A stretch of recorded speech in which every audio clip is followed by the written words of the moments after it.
E agora nós já podemos falar sobre as funções do potássio. Então a gente coloca aqui uma lista de pelo menos 11 funções. Acredita-se que tenham outras funções que não estão aqui. Nos livros de nutrição, essas coisas são mais detalhadas. Aqui nós colocamos as mais importantes. Uma certa ordem de importância. Muitos autores dizem que a principal função do potássio é a ativação enzimática. Então, muitas enzimas que são importantes para catalisar diversas reações químicas, bioquímicas, cruciais para a planta funcionar, são ativadas pelo potássio. Então, essa ativação é muito frequente aí no reino vegetal.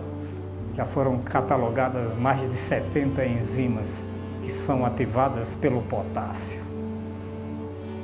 Ele também já está muito relacionado com a síntese de proteínas.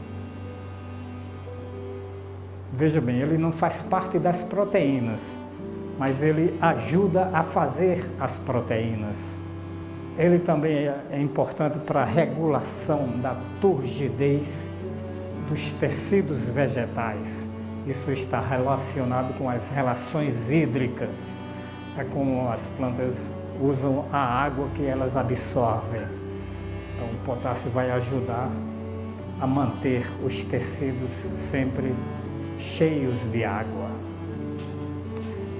Devido a essa ação do potássio nas relações hídricas, ele é muito importante para a abertura e fechamento dos estômatos.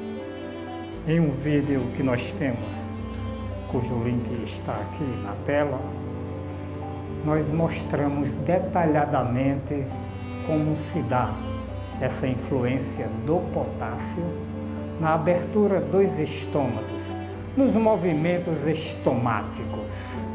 Para que isso aconteça, o potássio tem que entrar no citoplasma dos ostíolos, das células estomatais, e fazer com que então, as células guardas ficam mais túrgidas, aumentando a abertura dos estômatos, aquela fenda por onde passam os gases. Então, a gente fala em detalhes sobre este processo neste vídeo. Então, eu recomendo que vocês vejam depois, porque é uma função importantíssima.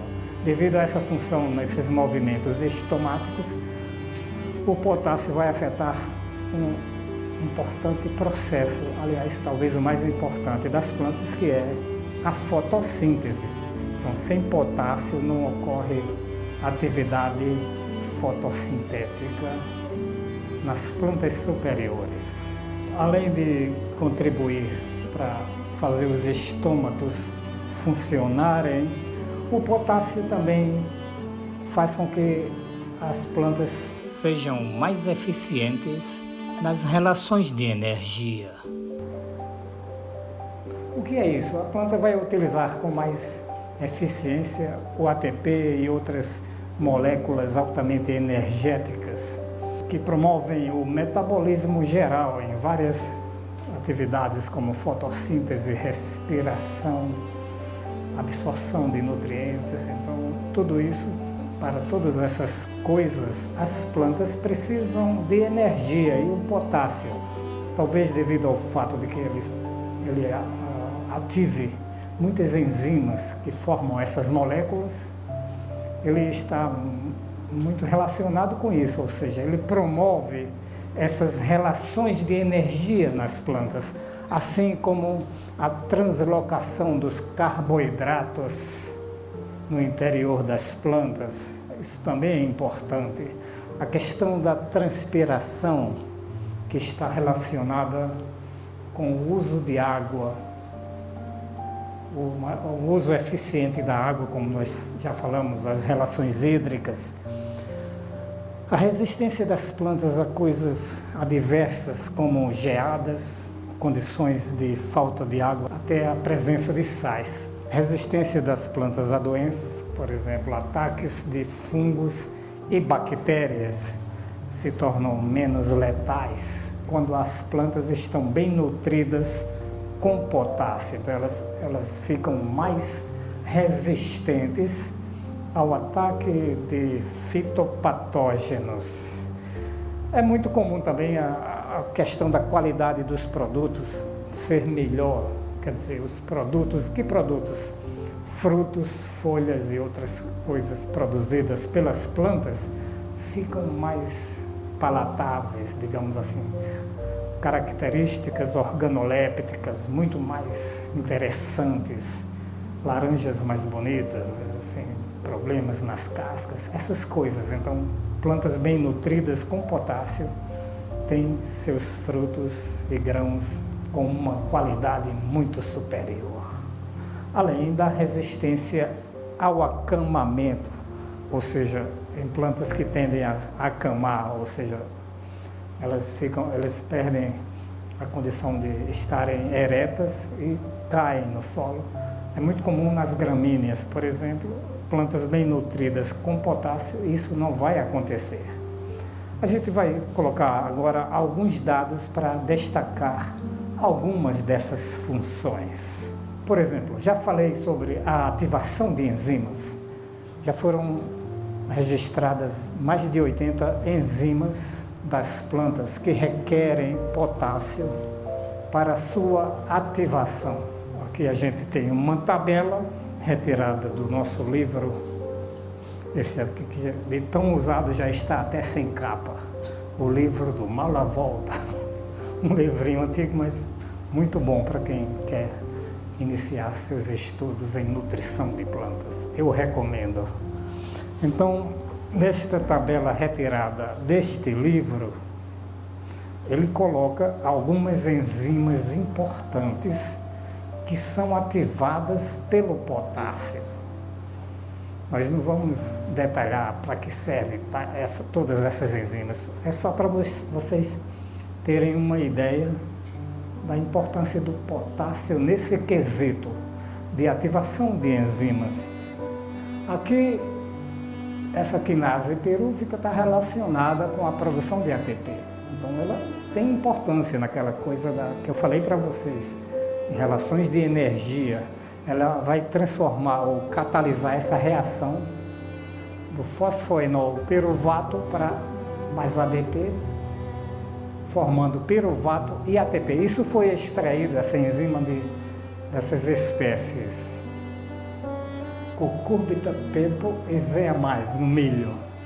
Sintetase do succinil promove esta reação, foi retirada dessa planta do tabaco, né? Nicotiana tabaco. Sintetase da glutamilcisteína, reage esse aminoácido com cisteína mais ATP, produzindo glutamilcisteína. Então vai sintetizar essa enzima. Quer dizer, essa enzima vai agilizar essa reação. Foi encontrada em feijão e trigo. Sintetase da formil tetrahidrofolato. Então, todas essas reações retiradas de espinafre. Importantíssima essa enzima que está relacionada com a respiração das plantas, vai transformar o açúcar em amido, né, que é a sintetase do amido. Vejam essa reação transformando glicose em amido, zeamais, ervilha e solano tuberosa, é a batata inglesa, né? Então, muito importante para as plantas que produzem amido. E aqui, uma coisa mais avançada do nosso livro do Marshall, Mineral Nutrition of Higher Plants, nós retiramos esta tabela para mostrar a importância do potássio na ativação desta enzima. Justamente essa que nós acabamos de falar, a sintetase do amido. Então vejam que aqui está o eixo para representar os teores desta enzima, da produção dela, em função da concentração de cátions monovalentes. Não é só o potássio que faz essa ativação, vários outros. Mas vejam que aqui o potássio é o campeão, digamos assim, é o superior a todos os demais na produção desta enzima. Então aqui o efeito de cátions monovalentes na atividade da sintetase do amido em plantas de milho. Então vejam que ele foi superior a todos os demais. Outros cátions importantes aqui, rubídio, aqui é césio, se não me engano, o próprio amônio, que é o de nitrogênio. Então vários ânions, aliás, vários cátions monovalentes vão atuar na atividade desta enzima. Falei também sobre síntese de proteínas. Esta ação vai acontecer porque, quer dizer, quando as plantas absorverem altas concentrações de potássio. Segundo muitos autores, é preciso mais potássio para a síntese de proteína do que para a ativação enzimática. É uma função importantíssima também nas plantas, porque as enzimas têm que ser produzidas, mas não é só ter nitrogênio, aminoácidos para produzir proteínas. Precisa também de potássio para que essa síntese aconteça. Não que ele vá fazer parte da proteína, mas ele vai, através dessa ativação de enzimas que estão relacionadas com a produção de proteínas, ele vai ajudar nessa síntese proteica. Outra tabela, outros dados retirados do Marshner, essa tabela que mostra o efeito do potássio na incorporação de leucina na RUBP-carboxilase em folhas de plantas de alfalfa deficientes em potássio. O que é isso, essa enzima? Ela está relacionada com a redução do CO2, talvez uma das principais enzimas das plantas. Sem essa enzima não existe fotossíntese. E para que ela seja produzida, tem que haver potássio, como a gente observa aqui. À medida que aumenta os níveis de potássio, aumenta a incorporação desta proteína na enzima, fazendo com que ela funcione. Então vejam que no nível 0 foi 99 e no nível 10 mais de 500. O que? dpm por miligrama. Essa é a unidade. Significa que os teores, a intensidade da incorporação dessa proteína na enzima está aumentando, fazendo com que a enzima aconteça. Essa tabela foi retirada desse livro Nutrição Mineral de Plantas, do Epstein e Bloom. Um excelente livro também de nutrição de plantas, mostrando a abertura de estômatos em função da concentração de cátions monovalentes. Então vejo que à medida que a concentração dos cátions aumenta, potássio, rubídio, lítio, césio e sódio. Então esses dois vermelhos, potássio e esse rubídio, vejam que aumentou rapidamente depois do nível 0, né? Estabilizando com as demais concentrações. Então, um alto efeito do potássio na abertura dos estômatos em relação a outros cátions monovalentes. A questão dos estômatos, já falei para vocês, tem o nosso vídeo, aqui nós temos outros dados. Essa ilustração mostra os fatores que fazem com que os estômatos funcionem, essa abertura fique mais dilatada, permitindo a passagem dos gases. Então, muitos fatores vão afetar isso aí. Temperatura, CO2, teor de água no solo, vento, luz e o potássio. Se um desses fatores falhar, não vai acontecer. E um desses fatores mais importantes é a presença do potássio, fazendo com que essas células fiquem túrgidas e essa fenda fique mais dilatada, permitindo a passagem dos gases. As relações de energia, também comentei com vocês, as plantas precisam de potássio para a produção de ATP. Então a quantidade de CO2 que é transformada em açúcar durante a fotossíntese aumenta rapidamente com aumento da concentração de potássio no tecido. Então tem uma relação direta. Quanto mais potássio, maior a entrada de CO2 e maior a produção de açúcar. Isso não é ficção, são dados da literatura de experimentos reais que são feitos com o potássio. Um desses estudos a gente mostra aqui a concentração de potássio no tecido relacionada com a assimilação do CO2. Então veja que à medida que aumenta o teor de potássio, aumenta a assimilação. O que é a assimilação? O CO2 está sendo transformado em açúcar. Isso é fotossíntese. O que são esses pontos? É o número de estudos onde foram feitas essas evidências, mostrando uma alta relação. Então, em quase 90% dos casos, ocorre esta correlação entre os teores de açúcar, ou seja, a assimilação do CO2 e a concentração de potássio no meio de crescimento.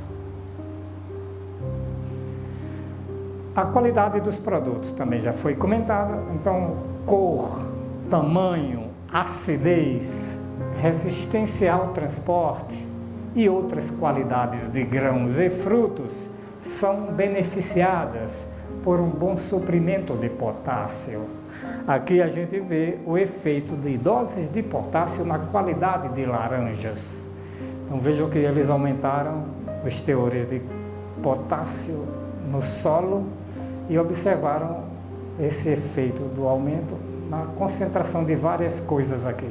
Vitamina C, açúcares redutores e açúcares totais. Vejam que houve um aumento, né, até um certo ponto. Depois, no último nível, diminuiu um pouco, mas sempre em relação ao nível 0, houve aumento na concentração dessas substâncias que são importantíssimas, no caso, nos cítricos, né, esses teores, principalmente de vitamina C, que é uma das características dos cítricos, né, a alta concentração desta vitamina. Melhoria da resistência das plantas às doenças. Então, de acordo com o Departamento de Agricultura dos Estados Unidos, nenhuma outra substância é mais eficiente no controle de doenças do que o potássio. Então, eles até recomendam. O potássio vai substituir os defensivos se você usar com parcimônia, quer dizer, com racionalidade. Se as plantas estão bem nutridas com potássio, você não vai ter problemas com bactérias e fungos atacando estas plantas. Como mostra esse estudo aí, o efeito de aplicação de potássio na intensidade dessa doença chamada crestamento foliar, que é provocada por um fungo Cercospora kikuchi em plantas de soja. Então provoca esse aspecto aí nas folhas, comprometendo até a fotossíntese, é claro.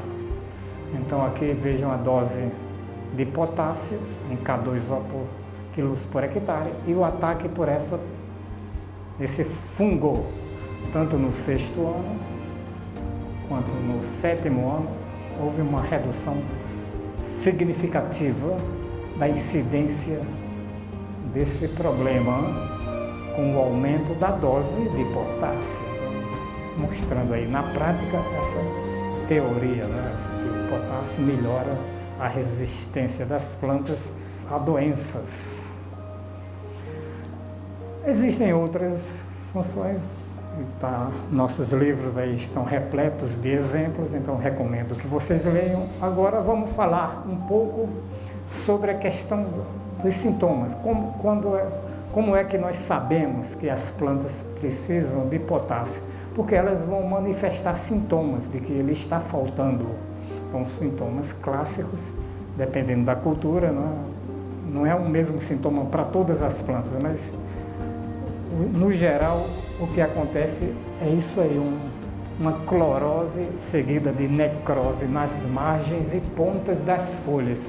Isso é mais ou menos generalizado. Naquele nosso experimento nós chegamos a ver o indício de que isso está acontecendo no milho. E aqui a gente vê em outras culturas.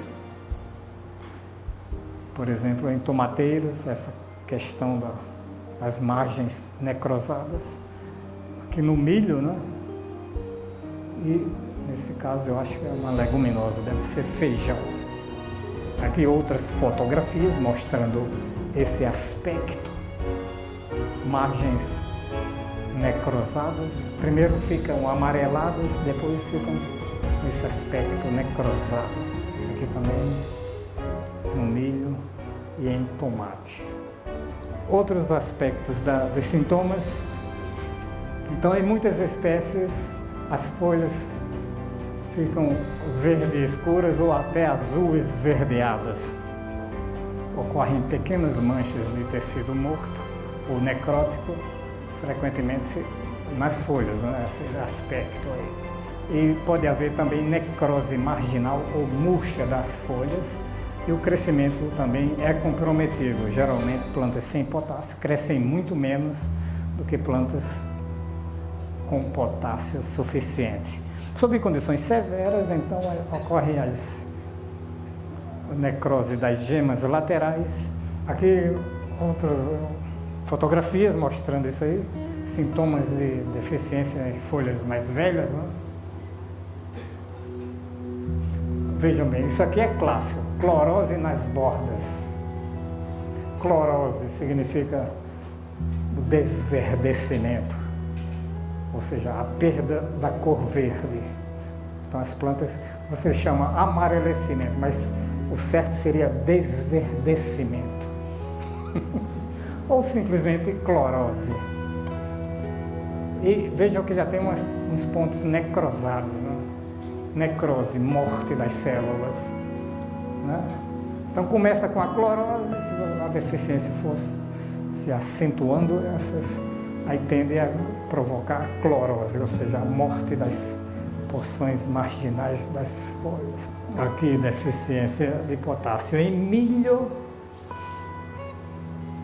dá para perceber, né? A clorose nas porções, nas margens das folhas mais velhas. Aqui em plantas de soja, cloroses também, né? E aqui já plantas com folhas necrosadas. Isso comparando com plantas saudáveis, né? Vejam que aqui, bem nutridas com potássio, não ocorreu nada disso.